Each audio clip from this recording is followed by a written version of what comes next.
J'ai réglé les factures de mes parents et leur ai offert une montre Rolex à mon père. Mais le jour de son anniversaire, il a souri et a dit « Le respect ne s'achète pas avec de l'argent, fils. » Alors, j'ai cessé de les aider. Maintenant, ils n'ont plus d'argent et non plus de fil. Je m'appelle Alejandro et je suis le roi du papier toilette. Oui, tu as bien entendu. Je ne vends pas de voitures de luxe, je n'ai pas de société technologique ni de société de construction. Ma richesse provient du commerce du papier hygiénique. Je produis des tonnes de rouleaux par mois, allant du plus cheap, celui qui ressemble à du papier de verre, au premium avec triple épaisseur et parfum à la camomille. Pendant la pandémie, alors que tout le monde souffrait de crise économique, j'ai doublé mes revenus. Mais pour mes parents, cela n'avait aucune valeur. 4 ans d'université pour ça, disait mon père avec un sourire moqueur chaque fois que quelqu'un demandait à quoi je m'occupais. Mon fils est un grand entrepreneur. Tous les jours, des milliers de personnes pensent à lui, juste au moment où elles sont aux toilettes, plaisantait ma mère en riant.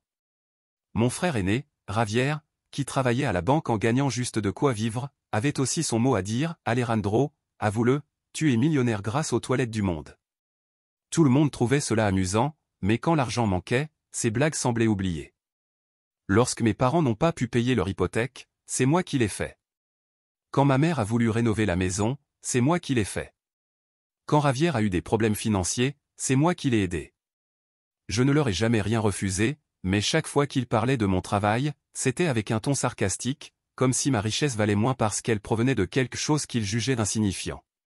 Je me rappelle quand j'ai offert la Rolex à mon père, un rêve de toute une vie. Il était ébloui en déballant le cadeau. C'est une fortune, d'où as-tu eu tout cet argent? Du business, papa. Ah, papier toilette, murmura-t-il avec un sourire ironique. Je respirai profondément. Si ça ne te plaît pas, je peux toujours le ramener. Il l'a regardé un moment puis l'a mis à son poignet. Bon, puisque tu l'as acheté, je vais l'accepter. Encore une fois, il prenait mon argent, mais jamais mon respect. 1 an plus tard, nous étions dans un restaurant pour célébrer son 60e anniversaire. J'avais tout payé, la salle, le dîner, le vin, la musique live. Rien de bon marché, tout était luxueux. Mes parents étaient entourés d'amis et de famille, tous riaient et profitaient de la fête. Puis vint le moment du toast. Mon père leva son verre avec un grand sourire. « Je veux faire un toast spécial, dit-il d'une voix forte, et le silence tomba.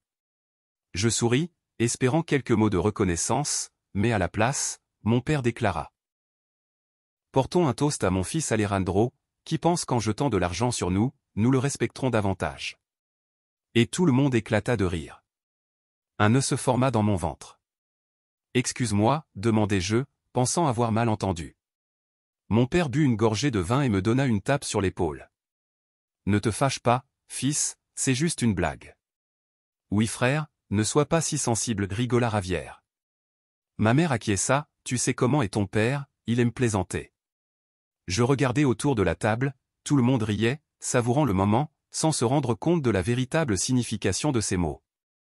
Je leur avais tout donné, la maison, le luxe, les dîners, et pourtant je restais une blague pour eux. Je laissai ma coupe sur la table et me levai. Si mon argent ne signifie rien pour vous, alors je suppose que vous n'en avez plus besoin. Un silence s'installa à la table. Que veux-tu dire? Demanda ma mère avec un sourire tendu. Je m'installai ma veste et fixai mon père. Cela signifie que vous ne recevrez plus un centime de ma part à partir de maintenant. Vous paierez vos propres factures. Javier se mit à rire, allez, ne sois pas dramatique. Ce n'est pas du drame, c'est la réalité. Si mon argent ne vous donne pas de respect, il ne vous procurera pas de confort. Mon père laissa sa coupe tomber sur la table. Alors tu nous abandonnes juste parce que nous avons fait une blague. Non, papa, vous m'avez abandonné il y a longtemps, quand vous avez décidé que mon succès n'en valait pas la peine. Et sur ces mots, je partis, sortis du restaurant, montai dans ma voiture et restai assis en silence. Je pensais que je ressentirais de la colère, de la tristesse ou de la déception. Mais tu sais quoi? Je ressentis un soulagement. Pour la première fois depuis des années, je n'avais plus à sauver personne, plus à me soucier de régler des factures qui n'étaient pas les miennes, de réparer les problèmes de ma famille, d'écouter les rires sur mon dos tout en leur donnant de l'argent sans hésitation. Cette nuit-là, je dormis mieux que jamais. Les premiers jours après ma décision furent calmes. Personne ne m'appela, personne ne m'écrivit. On aurait presque dit que ma famille ne remarquait rien. Mais ensuite, les problèmes commencèrent. Le premier message arriva une semaine plus tard, de ma mère: « Mon fils, as-tu oublié de faire le virement ce mois-ci ?» J'ignorais le message. Quelques heures après, un autre arriva: « Alejandro, mon chéri, nous sommes un peu justes ce mois-ci. Si tu peux l'envoyer bientôt, ce serait d'une grande aide. » Je souris avec ironie: « Juste pour l'argent. » Bien sûr, ils étaient habitués à ce que je règle tout. 2 jours passèrent sans insistance de sa part, puis Javier débarqua. « Maman s'inquiète, elle dit que tu ne réponds pas. Que se passe-t-il » j'interrogeai. « Javier, arrête un peu avec cette fausse indignation, ce n'est rien. » Je n'arrivais pas à me contenir. « Je ne suis pas vexé, j'ai juste décidé de ne plus vous soutenir. » « Mais c'est une blague, non ? » « Javier, es-tu sérieux ?» Un long silence suivit avant sa réponse. « Alejandro, es-tu fou ? Tu vas laisser nos parents vivre dans le besoin juste parce que tu es fâché pour une blague de toast ? Je ne vais pas les laisser se débrouiller seuls comme de vrais adultes. » Javier ne répondit plus. Ce soir-là, 2 semaines plus tard, mes parents commencèrent à réaliser ce que signifiait réellement mon absence. Les paiements de la voiture de ma mère prirent du retard, la facture du gaz ne fut pas réglée, et la banque appela au sujet de l'hypothèque. Ma mère fit ce qu'elle savait faire de mieux, tenter de me manipuler avec de la culpabilité. Elle m'appela alors que j'étais au bureau. « Alejandro, mon fils, s'il te plaît, nous devons parler. » Je soupirai: « Dis-moi, maman. Je ne sais pas ce qui se passe avec toi, mais ça fait trop longtemps. Je te manque. Pourquoi ne viens-tu pas dîner samedi ? » « Non, maman, je ne viendrai pas. S'il te plaît, fils. » Son ton était doux, presque suppliant. « Oublions ce qu'il s'est passé, viens dîner ensemble. » Je savais exactement ce qu'elle cherchait à faire. Elle voulait me donner un sentiment de culpabilité, baisser ma garde. « Ce n'est pas à propos de ce qui s'est passé ce soir-là, maman, mais plutôt que vous me voyez comme un distributeur d'argent, et je ne le tolérerai plus. » Silence, puis son ton changea. « Alejandro, comment peux-tu dire ça ? Nous sommes ta famille. » « Oui, mais vous me voyez seulement comme un distributeur automatique, et les distributeurs automatiques finissent par s'épuiser. » Et je raccrochai. Je savais que cela ne faisait que commencer. Je savais qu'il ne s'arrêterait pas. Les gens s'habituent à recevoir tout sans effort, ils n'abandonnent jamais sans lutter. Et effectivement, 2 jours après l'appel de ma mère, la phase suivante commença, avec l'attaque sur tous les fronts. D'abord, ce fut ma mère: « Mon fils, je ne sais pas ce qui se passe avec toi, mais tu fais une erreur. Tu ne peux pas tourner le dos à ta famille. Maman, on t'a élevé avec amour, ne fais pas ça. Ton père ne le dit pas, mais il souffre énormément. Maman, je ne peux pas croire que tu as simplement cessé de payer les factures sans prévenir. Comment penses-tu que nous allons survivre ? Maman, est-ce que tu veux vraiment que l'on se retrouve à la rue ? Alejandro, chéri, ça ne te fait pas de peine de voir qu'on est ici, dans l'obscurité parce que l'électricité a été coupée ? J'ignorais les messages. Je ne tomberai plus dans ce piège émotionnel. Mais c'est alors que mes amis commencèrent à me contacter. « Alejandro, ta mère m'a écrit. Elle s'inquiète et dit que tu ne réponds pas. La famille a des problèmes. » Des problèmes ? C'est intriguant. Ils n'ont jamais eu de problème pendant que je payais tout. Écoute, je ne veux pas me mêler, mais peut-être que tu pourrais les aider un peu plus. Ce sont tes parents. Je raccrochai. Je ne voulais pas entendre un mot de plus. Et ensuite, ils firent ce que je détestais le plus, ils tentèrent d'utiliser la famille contre moi. « Tante Carmen, qu'est-ce qui se passe ? Tes parents sont désespérés. Tante Carmen, regarde tout ce qu'ils ont fait pour toi. Tante Carmen, ils sont vieux, ne sois pas rancunier. Tante Carmen, ta mère m'a dit qu'ils n'ont même pas d'internet. Comment vont-ils chercher un emploi ? Tante Carmen, est-ce que tu veux que ton père, à son âge, aille chercher un emploi comme un pauvre ouvrier ? Voilà ce que tu souhaites. » Je bloquai son numéro. Je savais qu'elle ne se souciait pas de mes parents, elle aimait juste le drame. Mais le pire était à venir. Un après-midi, alors que je revenais du travail, un numéro inconnu apparut sur mon téléphone. Normalement, je ne réponds pas, mais cette fois, quelque chose me poussa à le faire. Oui Alejandro, c'est Javier. Et je suis furieux. Que veux-tu? Je veux savoir à quel moment tu es devenu un égoïste sans cœur. Je souris ironiquement. Ah, maintenant je suis l'égoïste, et que fais-tu de tes parents, au bord de la crise? Tout ça parce que tu as décidé de faire une crise. Ce n'est pas un caprice. C'est une limite, Alejandro. Tu es un ingrat, s'exclama Javier. Pourquoi? Parce que je refuse d'être leur distributeur automatique et que je les laisse dans cette situation sans leur donner de préavis. Tu n'avais même pas la décence de les préparer. J'ai éclaté de rire, incrédule. Les préparer? Javier, ce sont des adultes. Pourquoi devrais-je leur apprendre à payer leurs propres factures? Parce qu'ils n'ont jamais eu à le faire auparavant, peut-être? Tu t'es servi d'eux et ensuite tu les as laissés dans l'abandon. Je me passai une main sur le visage, ahuri par son absurdité. Alors, selon toi, c'est ma faute s'ils ont choisi de dépendre de moi. Bien sûr que oui. Comment peux-tu espérer qu'ils s'adaptent à vivre sans toi si pendant des années, tu leur as tout donné? Eh bien, Javier, je suppose qu'ils vont devoir apprendre vite.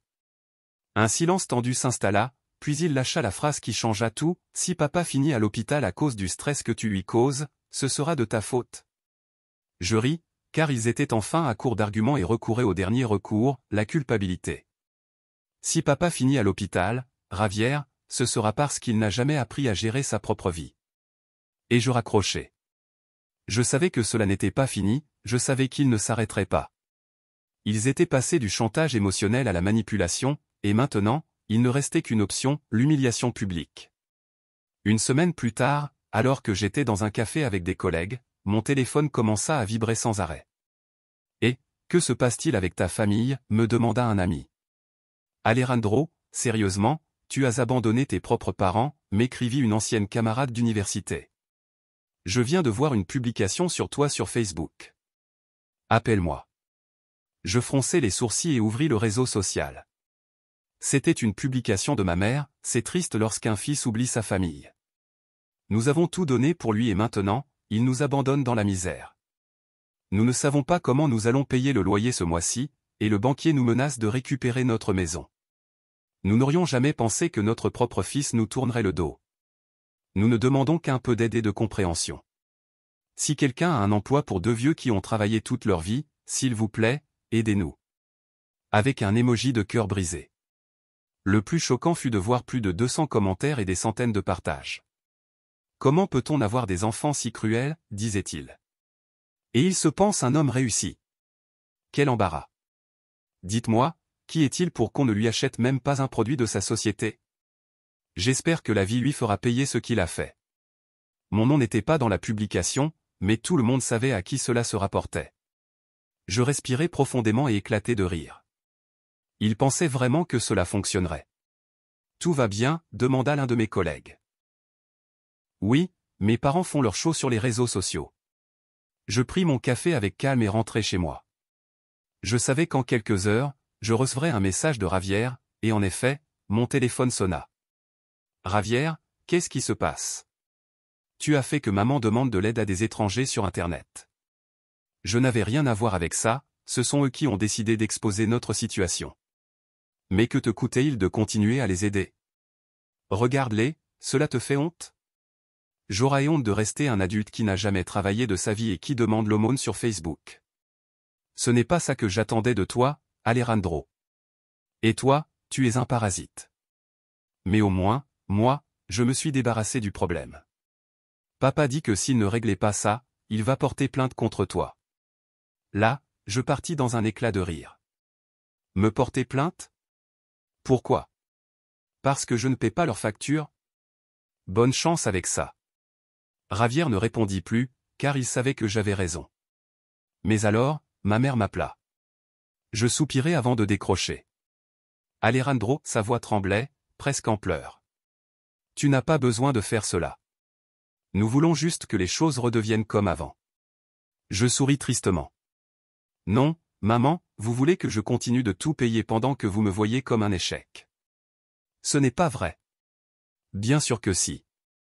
Si j'avais été médecin, avocat ou ingénieur, vous seriez fiers de moi. Mais puisque je vends du papier hygiénique, je suis une blague pour vous. Elle ne répondit pas, je savais que j'avais raison. Maman, ce qui est le plus ironique, c'est que vous ne me pardonnez pas pour mon entreprise, mais vous n'avez jamais eu de problème à utiliser mon argent pendant toutes ces années. Elle pleura, fils, s'il te plaît. Non, maman, c'est fini. Je raccrochai, sachant que cela marquait la fin de la guerre, mais il restait encore un dernier coup à donner. Après cet appel, j'attendis plus de tentatives de manipulation. Je pensais qu'ils insisteraient, qu'ils essaieraient de me faire changer d'avis. Mais tout ce que j'obtins fut le silence. Pas de messages, pas d'appels, pas de sous-entendus sur les réseaux sociaux. Au début, je pensais qu'ils avaient compris la leçon et qu'ils accepteraient enfin que leur vie ne dépendait pas de moi. Je me trompais, car ce qui se passa vraiment, c'était qu'ils préparaient leur dernier coup. 2 mois plus tard, je reçus une lettre du banque. Au début, je pensais à une erreur, je n'avais aucune dette, mes comptes étaient en ordre. Mais quand je l'ouvris, le contenu me laissa sans voix. C'était une notification formelle. Mes parents avaient essayé d'utiliser mon nom pour refinancer leur hypothèque. Non seulement ils avaient tenté de mettre mon nom sur leur dette, mais en plus, ils avaient falsifié ma signature. Je pris le téléphone et appelai immédiatement ma mère. Elle répondit d'une voix tremblante. Alejandro, je savais que tu appellerais. Vous avez pensé pouvoir me voler et vous en tirer? Ce n'est pas un vol, c'était juste une erreur. Nous pensions pouvoir tout rembourser. Avec quel argent, maman? Vous n'avez pas de revenus, papa peine à payer ses factures. Nous n'avions pas d'autre option. Si, vous en aviez. Vous pouviez travailler, vendre la maison et déménager dans un endroit moins cher, mais à la place, vous avez essayé de me tromper.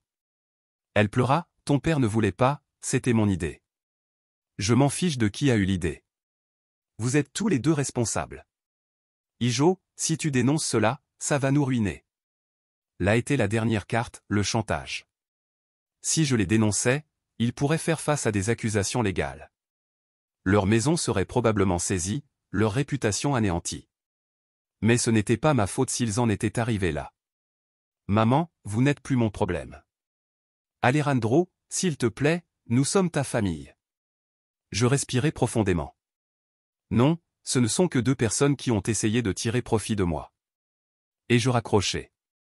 Le lendemain, je me rendis directement à la banque, j'expliquai la situation et preuves montrant que je n'étais pas impliqué dans leur hypothèque. Mes parents furent officiellement informés. Quelques semaines plus tard, leur maison fut mise aux enchères. Ils essayèrent d'arrêter ce processus, mais il n'y avait rien qu'ils pouvaient faire. Ils furent finalement contraints de déménager dans un petit appartement, sans luxe et sans confort. Javier, bien sûr, ne tarda pas à me chercher. Je le croisai un jour devant mon bureau. Il avait l'air pire que jamais, des cernes sous les yeux, des vêtements négligés et une expression désespérée. Nous devons parler. Il n'y a rien à discuter, Javier. S'il te plaît, papa est malade, maman est effondrée. Ils ne peuvent pas vivre comme ça. C'est ainsi que vit la plupart des gens, Javier. Ce n'est pas ma faute s'ils ne savent pas ce que signifie gagner leur vie. Mais toi, tu as de l'argent. Ça ne te coûte rien de les aider. Exactement, je n'ai pas à le faire. Javier me regarda avec du mépris. Tu ne penses qu'à ton propre confort. Et toi, tu es un parasite. Mais au moins moi, je sais vivre sans dépendre de personne. Je lui tournai le dos et entrai dans mon bureau, sachant que ce serait la dernière fois que je le verrais. Des mois passèrent. Pendant ce temps, mon entreprise continua de croître. Je voyageais, profitais de la vie, et me concentrais sur ce qui comptait vraiment. Un jour, alors que je vérifiais mes mails, je vis un message d'un numéro inconnu. Il disait simplement « J'espère que tu vas bien ». En voyant ce message, je repensais à tout ce qui s'était passé et je l'effaçai sans répondre. Pour la première fois de ma vie, je me sentais totalement libre. Mais l'histoire ne s'arrêta pas là. Un mois plus tard, lors d'une réunion avec des associés, l'un d'eux me regarda d'un air curieux. « Alejandro, que se passe-t-il avec ta famille ?» Je levai les yeux de mon verre. « Pourquoi me le demandes-tu » Il sortit son téléphone et fit défiler l'écran pour me montrer une publication sur les réseaux sociaux. Mes parents avaient de nouveau essayé. Ils demandaient de l'argent. Sauf que cette fois, ils ne mentionnaient pas mon nom. L'histoire était que un entrepreneur à succès leur avait tourné le dos et qu'ils vivaient maintenant dans la misère. C'était ridicule. Ce sont des adultes capables de travailler, mais plutôt que d'essayer, ils continuaient à jouer la victime. Je respirais profondément et souris. Je n'avais rien à craindre. Ils avaient juste appris à vivre sans moi, à leur manière. Je ne regardais la publication qu'une seule fois. Ça ne m'intéressait plus, car j'étais enfin libre. Après tout ce qui s'était passé, je décidai de partager mon histoire sur Reddit. Pas parce que j'avais besoin de validation, mais parce que je voulais l'exprimer. Écrire cela m'a aidé à voir les choses clairement. Ce que je n'avais pas prévu, c'était la réaction massive. Des milliers de commentaires, des opinions divisées. Certains me soutenaient, d'autres me détestaient. Certains disaient que j'étais courageux, d'autres que j'étais sans cœur. Même si je ne ressentais plus de culpabilité à la lecture de ces mots, ma réflexion se poursuivait. Le commentaire le plus courant était « Comment as-tu pu faire cela à tes propres parents ?» Au début, je ris. C'était ironique. La véritable question était « Comment ont-ils pu me faire cela ? Comment ont-ils pu se moquer de moi pendant des années tout en dépensant mon argent sans scrupule ? Comment ont-ils pu tenter de falsifier ma signature pour me blesser encore davantage ? Comment ont-ils pu recourir à la manipulation, à l'humiliation publique et à la culpabilité, juste pour continuer à dépendre de moi ? Mais bien sûr, pour le monde, un fils doit toujours aider ses parents, peu importe à quel point ils peuvent être toxiques. Un autre commentaire disait « Tu aurais pu leur donner un peu d'argent, et tu aurais évité tout ce drame. » Oui, bien sûr, parce qu'une fois que tu cèdes, cela signifie que tu ne peux jamais être libre à nouveau. C'est ce que j'avais fait pendant des années, je leur ai donné et encore donné, pensant qu'à un moment, ils me verraient comme autre chose que leur source de revenus. Mais jamais ils ne l'ont fait. Parce que quand les gens voient qu'ils peuvent exploiter sans conséquence, ils ne s'arrêtent jamais d'eux-mêmes. Il y avait aussi ceux qui disaient « Tes parents sont âgés, ils ne pouvaient pas trouver du travail facilement. » Faux. Mes parents n'étaient ni handicapés ni malades. Ils n'avaient simplement jamais essayé d'agir par eux-mêmes. Ils n'en avaient jamais eu besoin, puisque j'étais là pour les sauver. Quand je les contraignis à faire face à la réalité, ils trouvèrent le moyen de survivre, car ils avaient toujours pu le faire. Mais le commentaire qui me choqua le plus fut le suivant, « Te sens-tu coupable ?» Je ne répondis pas immédiatement. Je fixai l'écran, réfléchissant, puis, avec une tranquillité absolue, je tapai ma réponse, « Je ne le regrette pas. Je n'aurais jamais dû le faire avant. Parce qu'aujourd'hui, pour la première fois de ma vie, je suis vraiment libre. »